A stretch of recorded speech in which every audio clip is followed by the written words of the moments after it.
ज्ञानी है।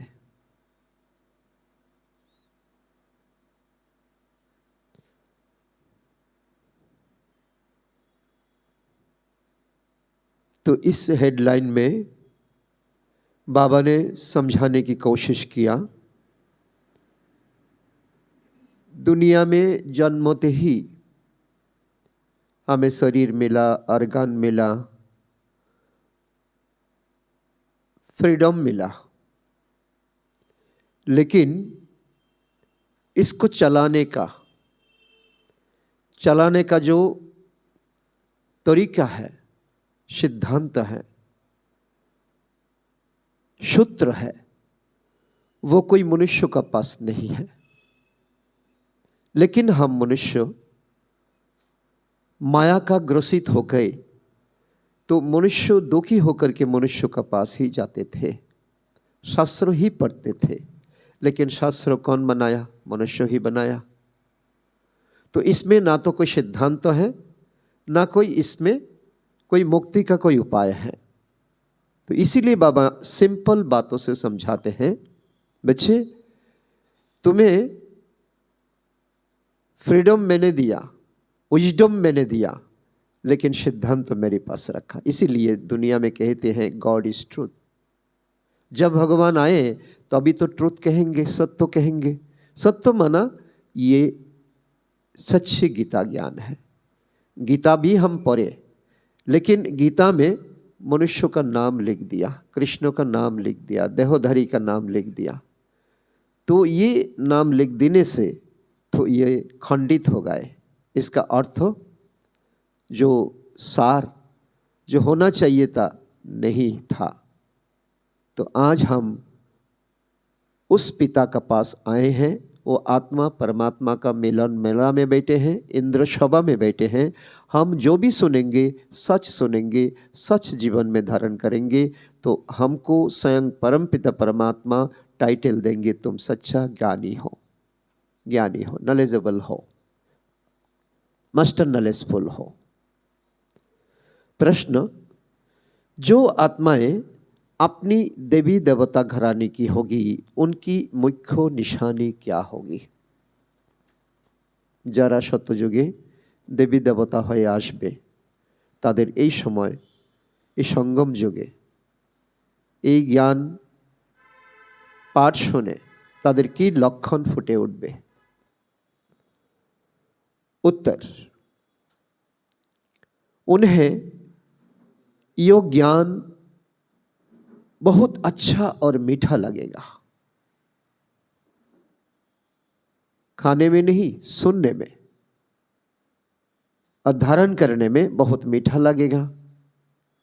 वो मनुष्य मत को छोड़ ईश्वरीय मत पर चलने लग पड़ेंगे।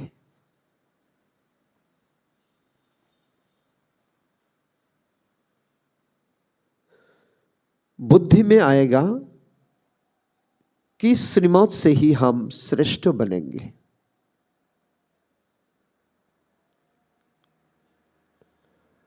अभी यो पुरुषोत्तम संगम युग चल रहा है।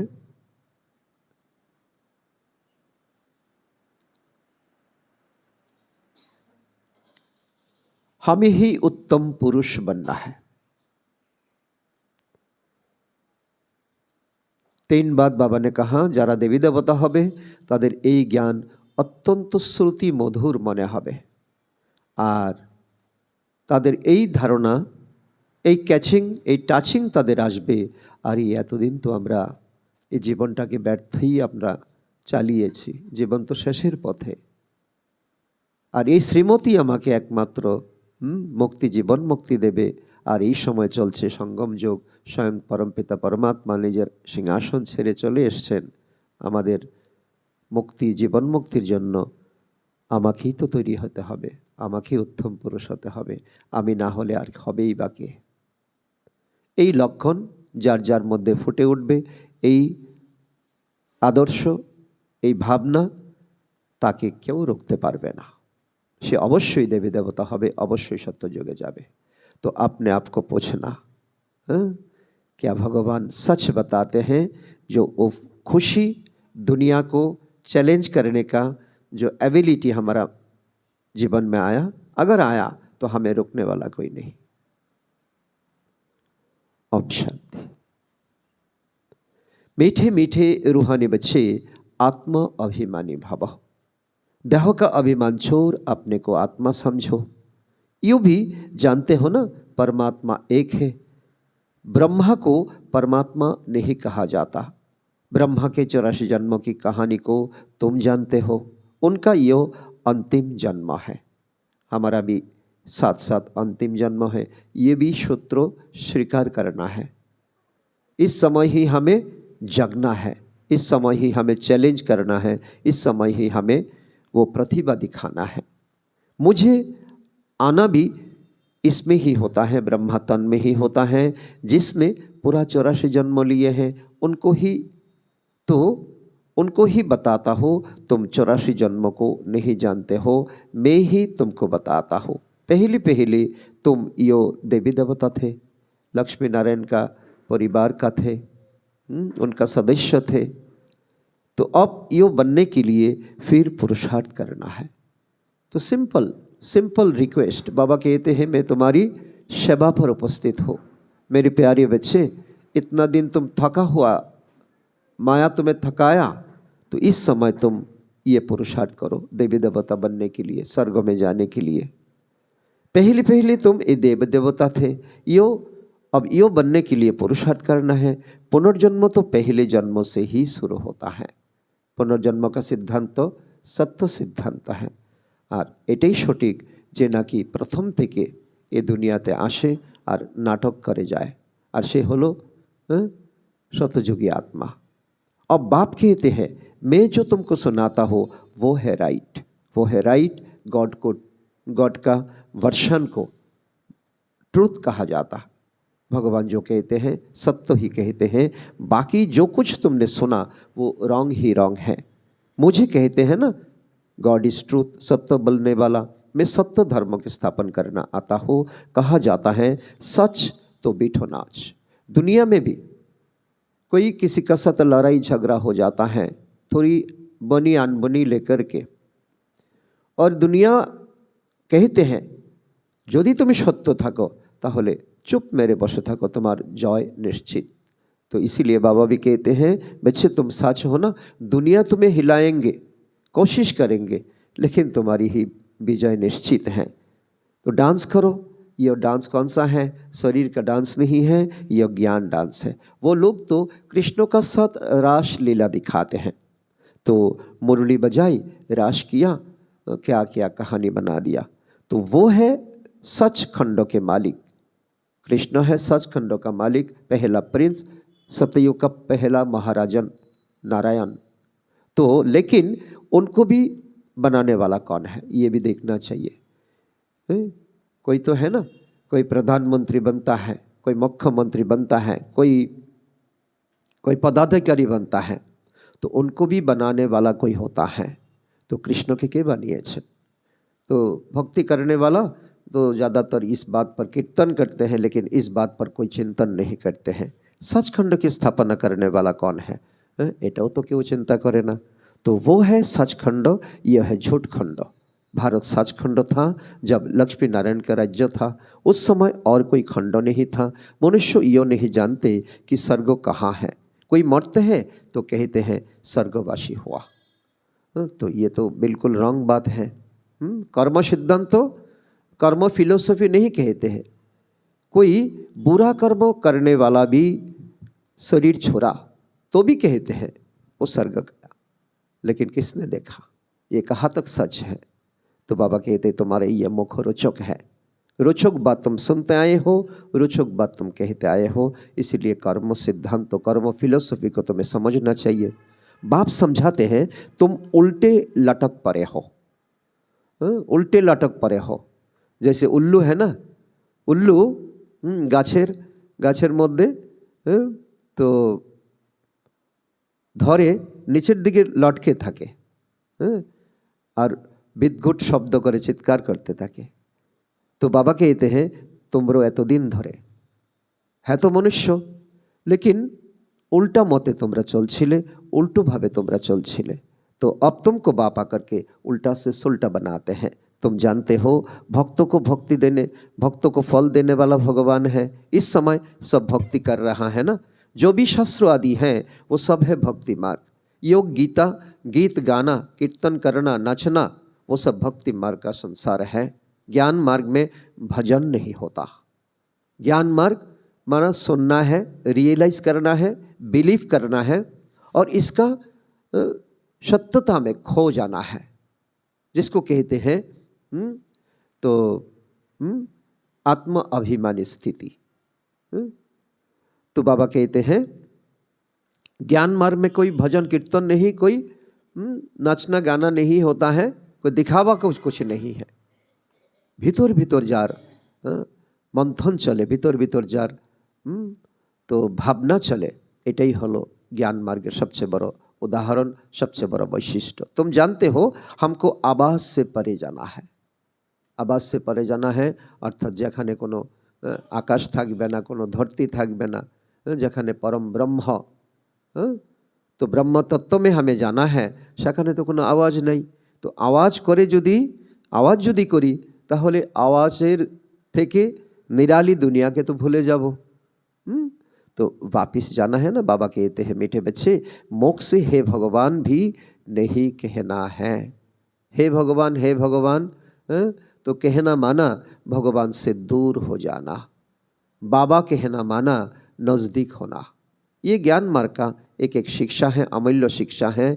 तो ये हे भगवान कहना ये भी भक्ति है, भक्ति मार्ग है। कलियुग के अंत तक भक्ति मार्ग चलता है। अब यह है पुरुषोत्तम संगम युग, जबकि बाप आकर ज्ञान से तुमको उत्तम पुरुष बनाते हैं। तुम एक ईश्वरीय मत पर चल रहे हो, तो हमारा खूबी है ना। भगवान से यही हम कहते हैं, बाबा मैं जो भी तुम्हारा हो, छोटा बच्चा हो, थोड़ा दिन का बच्चा हो, मैं इतना अमीर आदमी नहीं हूँ, लेकिन मैं तुम्हारा हूँ। भगवान स्वीकार कर लेता है, एक झटका में भगवान स्वीकार कर लेता है। भगवान कहते हैं ठीक है बच्चे, तुम जो हो जैसा हो तुम मेरी हो। जो ईश्वर कहते हैं तो जो ईश्वर कहते हैं वो राइट है। इस समय मानना बहुत कम है, बहुत सारा दुनिया में ढूंढो 5% नहीं मिलेगा, और 5% पूरा होगा तो ये दुनिया बदल जाएंगे। भगवान 100% को नहीं बदल पाएंगे। माया का इतना ताकत है। तो बाबा मनुष्य तन में आकर सुनाते हैं, तुम कितने समझदार थे। आकर के बाबा एक एक दिन का स्मृति हमें देते हैं, तुम कितना समझदार थे सत्य युग में थे, तो अब कितना बेसमझ बन गई हो। तुम गोल्डन एज में थे, अब आयरन एज में आ गई हो। तो यहाँ का जो होगा उनको ये ज्ञान बहुत अच्छा लगेगा। बाबा कहते ये ज्ञान, ये गल्प, ये कथा कहानी सकलेर तो भालो लागे, किन्तु এই কাহিনী रोज बाबा जे बोलছে तादेरই বিশ্বাস হবে, तादेरই मन स्थायी হবে যারা এই কোলের ছিল। तो यहाँ वालों को मीठा लगेगा। तो यो बाबा खुद ही, ब्रह्मा बाबा खुद गीता पढ़ते थे, 12 गुरु किए थे सत्य को जानने के लिए, 12 गुरु किए थे। बाबा मिला तो सब कुछ छोड़ दिया। लेकिन हमारी में क्या होता है, कोई बार क्या हमें कान में देता है, कोई बार क्या कान में देता है, उसको सुनी सुनी बातों को लेकर के सच्चा को हम दूर कर देते हैं, जो हमारा ये बेवकूफ़ी है। भगवान को मिला माना हमारा जीवदान मिला, जीवन का टुकड़ा मिला, हीरा मिला। तो जैसे जैसे ब्रह्मा बाबा छोड़ दिया, हमें भी तो ब्रह्मा बाबा को फॉलो करना चाहिए। बाबा ने कहा यह सब भक्ति मार्ग के गुरु हैं, ज्ञान मार्ग का गुरु तो मैं एक ही हो, एक शिव भगवान है। जब मेरी से सुने तब उनको ज्ञानी कहा सकता है। दुनिया में एम्प्टी वेसल साउंड मास, दुनिया में कोई किताब पढ़ करके, कोई साधु संग करके, तो कोई थोड़ा संस्कृत श्लोक बोलते हैं, लोग मानते हैं वो तो बहुत जाने माने लोग हैं, उनका पीछे पड़ता है, उनसे मंत्र लेता है, उनसे 2 वचन सुनने के लिए तरफते रहते हैं, लेकिन होता कुछ भी नहीं। तो बाकी सब है भक्त, श्रीमत ही श्रेष्ठ है, बाकी सब है मनुष्य मत। यो है तुम्हें रोज ईश्वरीय मौत मिलता रहता है। तो वो इतना दिन जो तुम सुने हो वो कौन सा मौत है? रावण का मौत है। तो यह है भगवान की मौत। भगवानो बाचो, तुम कितने महान भाग्यशाली हो, इसलिए तुम्हारी हीरे जैसे जन्म अभी हैं। दुनिया में देखते हैं अंगूठी बनाते हैं ना, तो हीरे को बीच में रखा जाता है, इतना इम्पोर्टेंट देता है। बाकी पत्थर को साइड में रखेंगे, लेकिन हीरा को बीच में बिठाएंगे क्योंकि मूल्यवान है। तो माला में भी देखो, माला में जो 108 का माला होता है, ऊपर में फूल, तार पर दुई मेरू, दुई मेरू। तो इसका अर्थ भी दुनिया में कोई जानते नहीं। माला फेंकते हैं, जो मेरू में आता है तो नमन करता है, जब फूल में आता है नमन करता है। इसका अर्थ क्या है? तो बाबा ने समझाते हैं। तो माला तो भगवान शिव भगवान है, और मेरू है ब्रह्मा सरस्वती, जो इस समय दुनिया का मम्मा बाबा है। तो नाम भी है उनका, आदम बीबी। तुम कहेंगे वो तो हमारी को मम्मा बाबा मिल गया। जो मंदिर में इतना दिन हम कहते आए हैं, तो तुम ही हो माता, तुम ही पिता हो, तुम ही बंधु, तुम ही सखा हो। तो अब हमें इसका सत्यता मिल गया। आदिदेव और आदि देवी, यह है संगम युग। संगम ही सबसे उत्तम है, जबकि इस राज्य की स्थापना हो रही है। तुम बच्चे को 16 कला संपूर्ण यहाँ बनना है। पुरानी दुनिया को नया बनाने वाला बाप आता है। इस दुनिया का ड्यूरेशन कितना है ये भी तुम बच्चों के सिवाय कोई जानते नहीं। दुनिया में मनुष्य तो कितना 100 साल का सपना देखते हैं, लेकिन बाबा ने हमें कहा बच्चे विनाश सामने खड़ा है, ड्यूरेशन 5000 साल का है। ये दुनिया का सत्य त्रेता द्वापर कली। तो अभी तो कली का अंतिम समय आ गया है, अभी तो दुनिया बदलने वाला है। इसीलिए तुम्हें ज़्यादा सपनों नहीं देखना है। तो दुनिया में लाखों लाखों वर्षों कह देते हैं, ये सब झूठी है, झूठी माया, झूठी काया, झूठी संसार है। सच्ची सच्ची है ही नई दुनिया, यह है झूठखंड। फिर झूठखंड को सचखंड बनाने वाला एक बाप का ही काम है। बाप कहते हैं भक्ति मार्ग में जो कुछ पड़ा है वो सब डिलीट करो, भूल जाओ, नहीं तो नया तुम्हें एडिशन नहीं होगा। यह है तुम्हारा बेहद का वैराग्य। वो तो सिर्फ घर बार छोड़ के, दुनिया छोड़ के जंगल में चले जाते हैं सन्यासी लोग। तो ये भी ड्रामा में नोद है। तो क्यों का सवाल नहीं उठता। আমরা কেন সংসারে আছি, সন্ন্যাসী কেন জঙ্গলে চলে যায়, এই প্রশ্নের উত্তর কারো কাছে নেই। তো ইও তো বানা বানায়া খেল है। সন্ন্যাসী জঙ্গলে যাবে, এটাই ড্রামা। আর আমরা গৃহস্থ থেকে ভগবানকে পাবো, भगवान सत्यता के जानबो, एटाओ ड्रामा। तुम बच्चों को बाबा समझाते हैं ऐसे ऐसे होता है, इसीलिए वो स्वर्ग में नहीं जा पाता है, और तुम्हें इसीलिए स्वर्ग में जा पाते हो, क्योंकि संसार में झमेला को मैनेज करके जो राजयोगी बनते हैं तो उनको ही प्राइज मिलता है, पास विद ऑनर डिग्री मिल जाता है। और जो भी धर्म वाले हैं वो स्वर्ग में नहीं आ सकते, चाहे कोई भी हो। बौद्ध डिनाइस्टी, क्रिश्चियन डिनाइस्टी, कोई को भी स्वर्ग में आने का कोई परमिशन नहीं है, तो वो पीछे आते हैं। अर्थात स्वर्ग शेष हो जाए, सत्य त्रेता शेष हो जाए, ख़त्म हो जाए, तो उनका एंट्री होता है। पहले डीटी डिनाइस्टी, सत्य त्रेता देवी देवतादेर राजत्व थाकबे, फिर देवी देवतार राजत्व जेई शेष हलो, फिर इब्राहिम एंट्री मारेंगे, बुद्ध आएंगे, क्राइस्ट आएंगे, अपना अपना धर्म स्थापन करेंगे। बाबा पुरुषोत्तम संगम युग पर आकर के यो डीटी डिनाइस्टी स्थापन करते हैं। पीछे लाइट दो। डीटी डिनाइस्टी स्थापन करते हैं, देवी देवता का राज्य स्थापन करता है। कोई भी आत्मा आती है तो गर्भ में ही आती है। कोई मनुष्य जन्म लेकर के गर्भ में ही आता है, छोटा बच्चा से बड़ा होता है। शिव बाबा तो कभी छोटा बड़ा नहीं होता, ना वो गर्भ से जन्म लेता। बुद्ध की आत्मा ने प्रवेश किया तो बुद्ध धर्म पहले होता नहीं, जरूर यहाँ के कोई मनुष्य में प्रवेश करेंगे, फिर गर्भ में तो जरूर आएंगे। बुद्ध डायरेक्ट गर्भते आसेनी, कारो शरीरे प्रवेश करेছে, किन्तु तारपर बुद्धेर तो शरीर छेड़ेছে, तारपर जा तार जन्म हয়েছে मातृगर्भे जन्म हয়েছে। ठीक तेमन इब्राहिमेर, तेमन क्राइस्टेर। तो बुद्ध धर्म एक ने ही स्थापन किया, फिर उनके पीछे और आते गए, फिर वृद्धि होती गई। जब लाख हो जाते हैं फिर उनका राजत्व, उनका राजाई चलती है। बुद्धियों का भी राज्य था, बाप समझाते हैं। ये सब पीछे आते हैं, उनको गुरु नहीं कहा जाता। जो हमारे प्यारे बच्चे बाबा सबको एड्रेस करके कहते हैं, जो भी हो, बुद्धि वाला हो, इस्लाम वाला हो, क्राइस्ट वाला हो, जो सब मेरे बच्चे हैं, कोई दहोदरी के गुरु माना तुम्हारा जीवन का सिद्धांत तो बिल्कुल गलत है। गुरु एक ही होता है, सदगुरु, जो तुम्हें साथ ले जाएगा। तो वो तो अपने धर्म की स्थापना कर, जो धर्मगुरु हैं নিজের ধর্ম স্থাপনা করে তো ক্রমান্বয়ে তারা নিচেই আসতে থাকে, উপরে আর যেতে পারে না, কাউকে নিচে ऊपरे নিয়েও যেতে পারে না। बाबा ने सबको ऊपर भेज दिया था, फिर मुक्ति धाम से एक एक करके नीचे आते हैं। तुम भी जीवन मुक्ति से नीचे आते हो। कितना क्लियर बात बाबा समझाते हैं।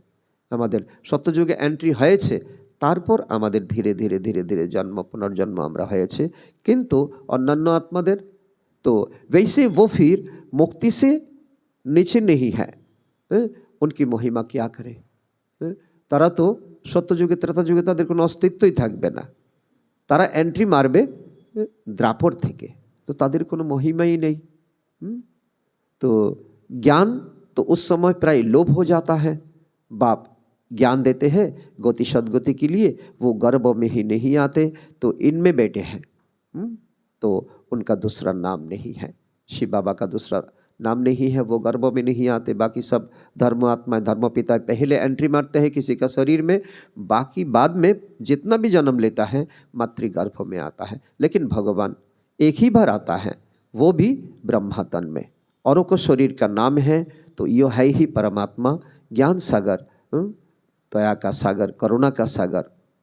तो यो ज्ञान पहले आदि सनातन देवी देवता धर्म वालों आत्माओं को मिलता है, क्योंकि उनको ही भक्ति का फल मिलना है। बाबा कहते हैं আমরা যে এত হাজার বছর ভক্তি করেছি, এই জ্ঞান শুনে এতটাই মিঠা মনে হবে। खाना का चीज मुंह में दिया, पेट में गया तो टेस्ट भूल गया। लेकिन ये ज्ञान जब तक हम सुने मंथन करें तो सारा दिन हमें तो खुशी खुशी रहेगा, नशा नशा रहेगा। इसको ही कहते हैं ज्ञान अमृत। तो बाबा कहते हैं যারা ভক্ত আত্মা দীর্ঘদিন ভক্তি করেছে, এই সময় তাদের এই ফল পেতেই তাদের খুশিতে একেবারে তাদের आत्मा गदगद হয়ে যাবে। तो भक्ति तुम ही शुरू करते हो, तुमको ही फल मैं देता हो, तो बाकी दूसरों सब बाई प्लॉट हैं। तो वो 84 जन्म नहीं लेते हैं। बाप समझाते बच्चे अब तुम देही अभिमानी बनो, सिर्फ 1 मिनट हाथ में रख करके आत्मा समझो, आत्मा देखो, आत्मा चिंतन करो। बाकी तो वह भी समझते हैं, सतयुग में भी आत्मा अभिमानी रहते हैं। तो एक शरीर छोड़ दूसरा लेंगे, दुख का कोई बात नहीं, विकार का कोई बात नहीं। विकार होते हैं द्वापर युग से, जब रावण आते हैं तो वो है निर्विकारी दुनिया, सत्ययुग त्रेता युग। तुम समझेंगे फिर भी मानते नहीं हैं, तुम समझाएंगे, इतना तुम सभा करते हो, इतना तुम तो बाहर में जाकर के प्रदर्शनी करते हो, लेकिन बहुत आते हैं सुनते हैं, लेकिन क्या है वो भक्त आत्मा है, सत्ययुग में जाने वाला नहीं। वो आकर के अच्छा अच्छा कहते हैं लेकिन चले जाते हैं, उसका पार्ट नहीं है ना। कल्प पहले मिसल जो मानते हैं वही पद पाते हैं, जो नहीं मानते वो नहीं पद पाते। सत्ययुग में सभी पवित्र सुख शांति में रहते हैं, सभी मनोकामना एक और जन्मों के लिए पूरी हो जाता है। सत्ययुग में कोई कामना नहीं, अनाज आदि सब कुछ अतः मिल जाता है। तो यो बॉम्बे पहले नहीं थी, देवताएं নোনা জমিনে বসবাস করবে না। तो बॉम्बे मना है सागर है, और जमुना मना है मीठा है। तो जमुना का कंठ पर ही, मीठी नदिया पर जमुना का कंठ पर ही देवताओं का शहर होगा, गांव होगा, राज्य होगा। वहाँ देवताएं थे, मनुष्य थोड़े थे, 9 लाख के अंतज। तो एक एक को बहुत जमीन होते हैं। दिखाते हैं ना, सुदामा ने 2 मुट्ठी चाल दिए, महल उनको मिल गया। इस समय का बात है। जो सुदामा इस समय जो हम बाबा का बच्चा है, जो हम समझते हैं ये दुनिया रहने वाला नहीं, हमें तो सतयुग में दुनिया में जाना है, तो बाबा जो कुछ भी किचर पट्टी है वो तुम रखो, ये 2 मुट्ठी है, स्थावर अस्थावर, जो भी है बाबा ये तुम्हारी है।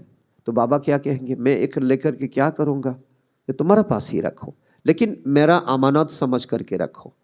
तो बाबा सुदामा मान लेते हैं हम सबको, और सतयुग में हमें महल मिल जाता है, सतयुग त्रेता में अतः जमीन मिल जाता है, वस्तु मिल जाता है।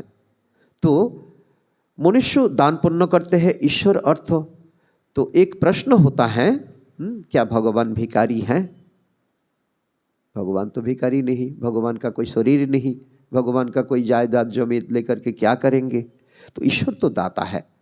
तो समझते हैं ईश्वर दूसरे जन्म में बहुत कुछ देगा, इसीलिए 2 मुट्ठी हम स्थावर अस्थावर भगवान का सम्मुख हम अर्पण करते हैं। दुनिया, नई दुनिया में तुम बहुत कुछ लेते हो, तुम खर्चा करके सेंटर आदि बनाते हो, सेंटर आदि चलाते हो, तो सबको शिक्षा मिल जाता है। तो ये होए ना सुदामा का कमाल।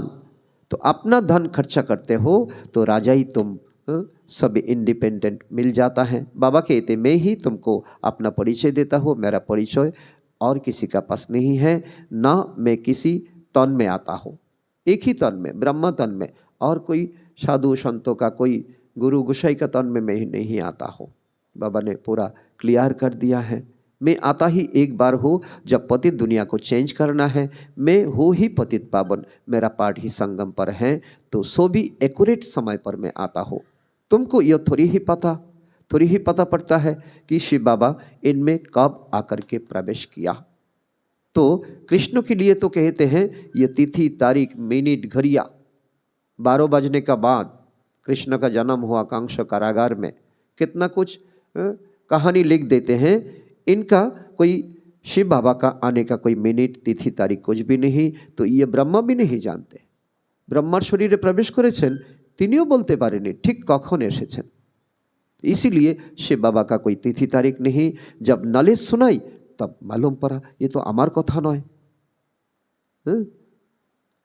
যখন ব্রহ্মার মুখ দিয়ে যখন কিছু অদ্ভুত রকমের কিছু বাক্য বেরোতে শুরু হলো, প্রথমে চেহারা लाल लाल हो गया ब्रह्मा बाबा, तो संदली पर बैठा, तो मुख से अचानक कुछ शब्द निकालते गए, तखनই ब्रह्मा बुझते পেরেছিলেন এটা কোনো परम शक्तिर काज, এটা আমার কথা নয়।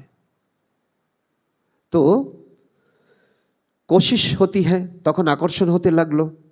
तो इसमें तो काट चोरी हुई थी ब्रह्मा बाबार जीवनेও কি ছিল, पाप छिलो, जंकार छिलो, आत्मा तो सत प्रधान से जन्म लेते लेते तम प्रधान तक आ गए। तो जैसे हम आ गए हैं, तो बाबा कहते हैं जब परमपिता परमात्मा ने प्रवेश किया तो तुमको कोशिश हुई और तुम भागे। तखन ओम मंडली खुलेছে, ब्रह्मा कुमारी संस्थार जन्म निয়েছে। कोई भी तुमको परवाह नहीं किए, আমার পিছনে কে হবে, কে কি বলবে, तो ये चिंता कारो छिलो ना। तो बाप कहते हैं मैं तो संपूर्ण पवित्र हूँ, तुम आत्मा पर काट चोरी हुई है ना, तो अब वो कैसे निकालेंगे? जन्म जन्मेर पाप কে নেবে? माता पिता नेबे, सन्तान नेबे, पारा प्रतिवेशी नेबे, क्यों नेबे ना। इसका ऊपर भी कहानी है, हम जानते हैं। ड्रामा में सब आत्माओं को अपना अपना पार्ट मिला हुआ है। यह बहुत गुज्जो बात है। आत्मा कितनी छोटी है, दिव्य दृष्टि बिगर उनको कोई देख ना सके। बाप अगर तुमको ज्ञान का तीसरा नेत्र देते हैं, तो तीसरा नेत्र माना रियलाइजेशन करो, सेल्फ रियलाइजेशन करो, आत्मा अनुभूति करो। तुम जानते हो हम आत्मा को ही बाप पराते हैं। भक्ति मार्ग में तो ज्ञान है आटे में नमक मिसल, अर्थात आटा माखते যতটুকু নুন লাগে, तो भक्ति मार्ग में विस्तार इतना है, सार এতটুকু। আর এটা নিয়েই মনুষ্য এতদিন জীবন কাটিয়ে দিয়েছে। तो जैसे भगवान उवाच अक्षर राइट है, भगवान उवाच एक्चुअली गीता भगवान उवाच, लेकिन 18 अध्याय बिल्कुल नहीं। ये जितना हम विचार मंथन करेंगे, गीता का कोई लिमिटेशन है नहीं है, सागर है। ये 18 अध्याय में कैसे बटा जाए? तो इसीलिए भक्त लोग। भगवानों बच्चों ये नोन जैसा दिया 18 अध्याय, तो ये उसको खंडित कर दिया। फिर कृष्ण कृष्ण का नाम लिख करके उसको और ही मूल्यहीन कर दिया। मन मना भव अक्षर ठीक है, परंतु अर्थ नहीं समझते हैं। मन मना भव, कार मन कार साथे लगाबे। तो मामेकम अक्षर, मामेकम अक्षर राइट है, ऐसे ऐसे कुछ कुछ राइट है, कुछ कुछ रॉन्ग है। तो यो है गीता का एपिक, गीता का युग चल रहा है। भगवान इस समय ही इस रथ में आते हैं, लेकिन भक्त लोग क्या दिखाया? घोड़े घारी दिखाया, कुरुक्षेत्र युद्ध दिखाया। तो इसमें कृष्ण बैठा हुआ है, अब कहा भगवान का रथ और कहा घोड़े गाड़ी का, तो कुछ भी समझते नहीं। ये बेहद का बाप का घर है। सब आत्माओं बच्चों को एक और जन्मों के लिए हेल्थ वेल्थ हैप्पीनेस देते हैं। यो भी अनादि अविनाशी बना बनाया ड्रामा है। कब शुरू हुआ तो कह नहीं सकते, चक्र फिरता रहता है। इस संगम का तो किसको मालूम नहीं है। चुपी सारे भगवान एसे जे ये आध्यात्मिक ईश्वरीय विश्वविद्यालय खुलेছে तार कारो ठिकाना ही नहीं, तार कानो खबर ही जाना नहीं। बाप बतलाते हैं, बच्चे बच्चे ये ड्रामा 5000 साल का है। आधा में सूर्यवंशी चंद्रवंशी सत्ययुग त्रेता युग, आधा में अर्थात 2500 वर्ष में, और बाकी सब धर्म। इब्राहिम आते हैं, तो बुद्ध आते हैं, क्राइस्ट आते हैं, भिन्न भिन्न धर्म आते हैं। तुम जानते हो सत्ययुग में है ही 22 वर्ल्ड। तुम अभी युगबल से विश्व की राजाई लेते हो। क्रिश्चियन लोग खुद समझते हैं, तो हमको कोई प्रेरक, कोई प्रेरणा देकर के हमें कर्म कर रहा है, जो हम विनाश के लिए सब कुछ बनाते हैं। कहते हैं ऐसे बम बनाते हैं जो एक दुनिया तो क्या 10 दुनिया खत्म हो जाएंगे। तो साइंटिस्टরা যখন প্রশ্ন করা হয় তোমরা কেন বানাচ্ছ, তোমাদেরই তো সন্তান সন্ততি জলে পড়ে মরে যাবে। বলে না, কে যেন আমাদেরকে তাগিদ দিচ্ছে, নতুন নতুন ইন্সপিরেশন আসছে, নতুন নতুন সূত্র মাথায় খেলছে। তখন তারা বানাতে শুরু করে। তার রেজাল্ট কি হবে আমরা জানি, কিন্তু তারপর না বানিয়ে থাকতে পারি না। तो बाप कहते हैं मैं हेवन स्थापन करने आया हूँ, बाकी विनाश तो वो करेंगे, यूरोपवासी करेंगे। अच्छा, मीठे मीठे सिखिलदे बच्चों प्रति मात पिता बाप दादा का याद प्यार और गुड मॉर्निंग। रूहानी बाप की रूहानी बच्चों को नमस्ते। हम रूहानी बच्चों की रूहानी बाप दादा को भी याद प्यार गुड मॉर्निंग, नमस्ते नमस्ते नमस्ते। धारणा के लिए सार 1 नंबर, बेहद का बैरागी बन। जो कुछ अब तक भक्ति में पढ़ा व सुना है, बेहद का बैरागी बन। जो कुछ अब तक भक्ति में पढ़ा व सुना है, वो सब भूलना है।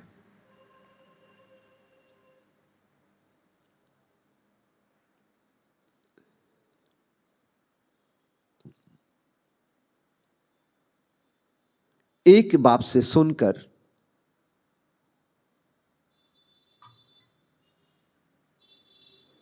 उनकी श्रीमत से स्वयं को श्रेष्ठ बनाना है।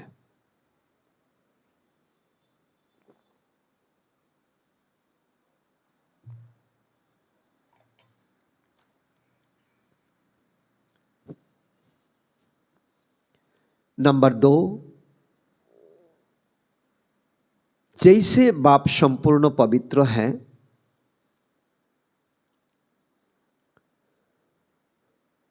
उस पर कोई जंग नहीं है, ऐसे पवित्र बनना है।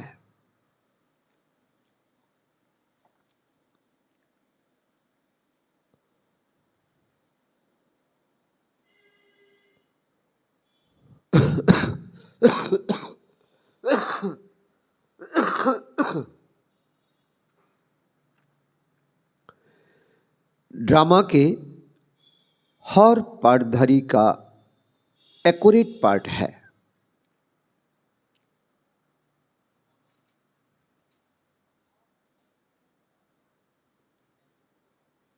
इस गुज्जो रहस्य को भी समझकर चलना है।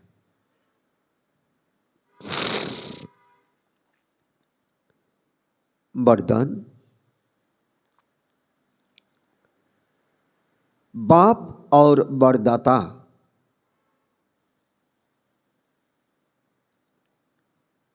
इस डबल संबंधों से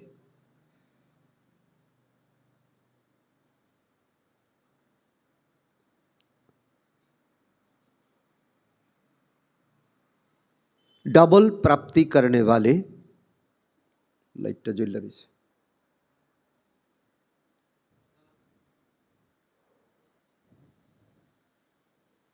सदा शक्तिशाली आत्मा भाव। बाप और वरदाता इस डबल संबंधों से डबल प्राप्ति करने वाले सदा शक्तिशाली आत्मा भाव। जार अर्थ हलो सर्वशक्तियां बाप का वर्षा और वरदाता का वरदान है। बाप और वरदाता इस डबल संबंधों से हर एक बच्चे को यो श्रेष्ठ प्राप्ति जन्म से ही होती है। जन्म से ही बाप बालक सो सर्वशक्तिया का मालिक तो बना देता है। एक दिगे बालक, एक दिगे मालिक। साथ साथ वरदाता के नाते से जन्म होते ही मास्टर सर्वशक्तिमान बनाए सर्वशक्ति भव का वरदान देता है। तो एक द्वारा डबल अधिकार मिलने से सदा शक्तिशाली बन जाते हो, है ना। तो बाप और वरदाता ये दोनों हमारा जीवन में कंबाइंड हो जाता है। बालक बनता है, मालिक बनता है और सर्वशक्तिमान भावों का वरदान मिलता है। स्लोगन। देह और देह के साथ पुरानी स्वभाव संस्कार बा कमजोरियों से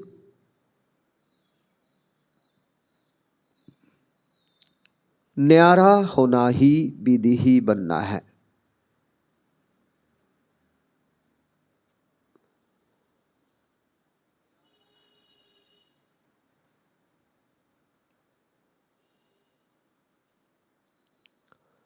आज का सम्मान मैं मास्टर सर्वशक्तिमान आत्मा हूं।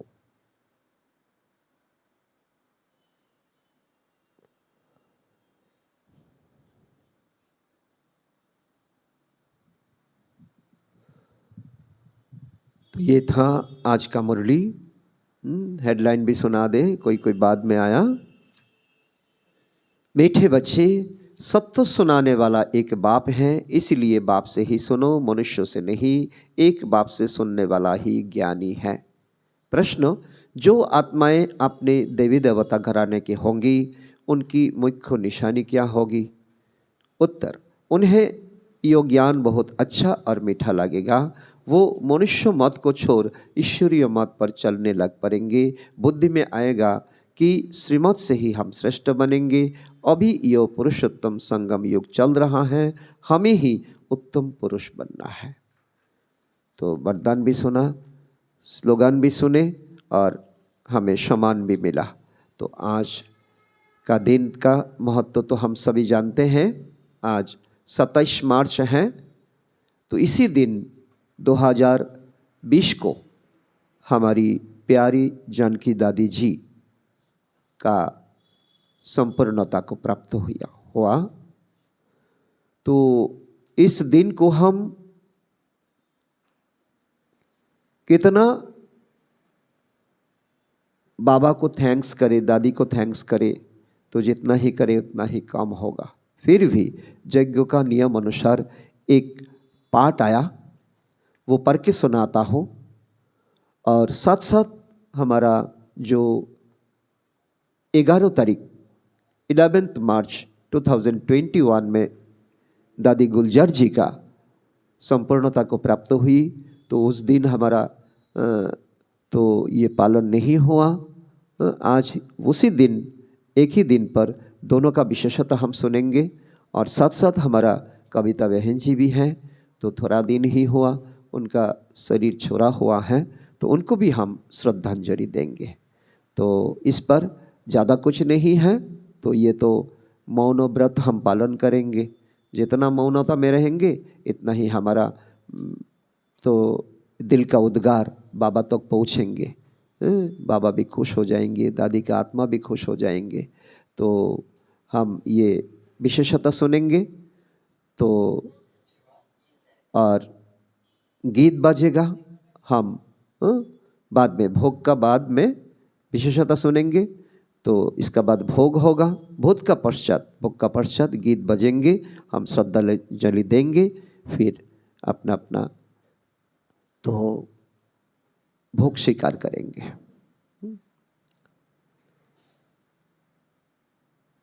हम सबकी अति स्नेही बाप दादा के दिल पर राज्य करने वाली, अपनी जीवन व कर्तव्य द्वारा गुण दान करने वाली, सदा विधि ही आत्मा में रहो, ट्रस्टी बन यज्ञ रक्षक बनने और बनाने वाली दादी जानकी जी का आज पुण्य स्मृति दिवस है। वे 27 मार्च 2020 को अव्यक्त वतनवासी बने। उनके द्वारा मिली अनमोल शिक्षाएं सदा हम सबको कानों में गूंजती रहती हैं, तो वो हम दोहराएंगे। 11 पॉइंट हैं, तो सुनना, धारण करना और तो संभव हो तो लिख करके भी ले जाना। नंबर 1, अपने ऊपर दादी जानकी जी का अनुभव है। अपने ऊपर आशीर्वाद करना है तो सूक्ष्म अभिमान को तो परख कर उसे जल्दी से जल्दी खत्म करो, तखनी निजेर ऊपर आशीर्वाद बर्षित होबे, तार आगे नय। नंबर 2, अपनी अवस्था को ऐसा अचल अडल बना लो तो समय संकल्प जरा भी व्यर्थ ना जाए। ये भी हमारी धन दौलत से बहुत बड़ी कीमती संपत्ति है। नंबर 3, दुनिया के दुख दर्द दूर करने के लिए इनोसेंट और मीठे बनो। माँ समान पालना दो। नंबर 4, अधिक सोचने, बोलने और चिंता करने से अधिक खर्चा होती है। साइलेंस में रहो तो शक्ति जमा हो। 5 नंबर, परचिंतन व नफरत की निगाहों को खत्म कर सचिंतन और प्रभु चिंतन करो। नंबर 6, खुश नसीब व ब्लिसफुल रहना है तो बाबा की ब्लेसिंग लेते रहो। लाइन क्लियर होना चाहिए। 7 नंबर, किसी की गलती चित्त पर ना हो। चित्त साफ रहे तो चैन से रहेंगे, नहीं तो नींद नहीं आएगा, बीपी बढ़ जाएंगे, शुगर बढ़ जाएंगे, और कोई सारा तो गड़बड़ होगा। 8 नंबर, तपस्वी बनने के लिए त्यागी बनो, जरा भी इच्छा व आसक्ति ना हो। नंबर 9, अपनी स्थिति ऊंची बनानी है तो याद में रहने का गुप्त अभ्यास करते रहो, साधारण बोलने व सुनने की आदत ना हो। नंबर 10, अपनी सतगुणी दृष्टि द्वारा, वृत्ति द्वारा आपस में सतगुणी व्यवहार से अपनी संपूर्णता को समीप लाओ। नंबर 11 एंड लास्ट, अंतर्मुखी बन जाओ तो ऑटो ही शक्तियाँ सखी के रूप में साथी और सहयोगी बन जाएंगे। अंतर्मुखी सदा सुखी रहते हैं। फिर आप सुनेंगे दादी हृदय मोहिनी जी का। आज हम सबकी अति स्नेही बाप दादा के नयनों के नूर अपने दिल में दिलाराम बाप की बसाने वाली बाप दादा का रथ छोटा नंदी, कितना साल बाप दादा को अपना तन में आह्वान करके इतना ब्राह्मण बच्चों को खुराक खिलाया। छोटा नंदी भी कहते हैं, बड़ा नंदी तो ब्रह्मा बाबा हैं। दादी गुलजार जी, आपने तो 11 मार्च 2021 को अव्यक्त वतनवासी बनी, तो आज उनके पुण्य स्मृति दिवस पर हम सब उनके अनमोल वचन अपने जीवन में उतार कर तो उनके स्नेह और बाप दादा की पालना का रिटर्न करें। तो यही आपके प्रति सच्ची श्रद्धांजलि है। तो इसमें 8 पॉइंट हैं। गुलजार दादी जी द्वारा उच्चारित कुछ अनमोल वचन। नंबर 1, अपनी सब जिम्मेवारियां बाबा को देकर डबल लाइट रहो तो खुशी में नाचते रहेंगे। नंबर 2, मन बुद्धि को एक बाप से लगाना, एकाग्र करना ही सच्ची साधना है। नंबर 3, परमात्मा प्यार ही निस्वार्थ प्यार है, इसके रिटर्न में सिर्फ समान बनो। समान बनो, बाप जो कुछ दिया तो बाप को रिटर्न दो, बाप समान बनो, बन के दिखाओ। बाप के साथ का अनुभव करने के लिए मन बुद्धि को क्लीन और क्लियर रखो। नंबर 5, सर्वशक्तिमान बाप साथ हैं तो सदा मौज में रहो, ना मूझो ना घबराओ, ना दिल सिक्त हो जाओ। नंबर 6, अंतर्वाहक शरीर द्वारा सेवा करने के लिए डबल लाइट बनो। नंबर 7, बाबा को दिल का हाल सुनाओ, क्या क्या मन में चल रहा है, नयनों में बसाओ। नयनों में बसाओ तो किसी में आँख नहीं डूबेगी, बहुत इम्पोर्टेंट है। तो बाबा को दिल का हाल सुनाओ, आँखों में बिठाओ। तो एक आँखों में अगर बाबा बैठ जाए तो ये आँख द्वारा ना किसी को ऊंचाई दिखाई देगा, ना किसी को नीचे दिखाई देगा। वो बड़ा है, वो छोटा है, ये अमीर है, ये गरीब है, ये छीछी है, वो वाव है, ऐसा नहीं आएगा। नंबर 8, अंतिम समय में मनसा सेवा करने के लिए सर्वशक्तियों का स्टॉक जमा करो। तो ये था 2 दादियों का सच्चा सच्चा श्रद्धांजलि का 11 और 8 महावाक्य। तो आज दिन जितना हम इस बारे में चिंतन करेंगे, फूल तो देंगे, तो ये तो 1 मिनट का बात है, लेकिन जितना हम संकल्प करेंगे दादी जैसा हमें बनना है, दादी का वाणी को हमें जीवन में धारण करना है, तो ये होगा सच्चा सच्चा श्रद्धांजलि। बार बार तो आते रहेंगे, तो जितना दिन हम शरीर से जिंदा रहेंगे इतना दिन हमें मौका मिलता रहेगा। तो एक दिन ऐसा भी हो सकता है तो कोई नहीं रहेगा, कोई रहेगा। लेकिन ये दादी का, बाबा का ये जो अमूल्य तो उबाचू है वो हमें जीवन में धारण करना है। वो सच्ची सच्ची सत्यता है, सच्ची सच्ची गीता है। तो भोग आने तक हम योग करेंगे, फिर भोग का पश्चात हम शांत में उठ करके तो 2 दादियों को, हमारा बहन जी को श्रद्धांजलि देंगे। तो फूल भी रखा हुआ है और साइलेंस में हम जाएंगे, भोग लेंगे और प्रस्थान करेंगे। और काल गुरुवार है, काल भी सबको आना है। ओम शांति।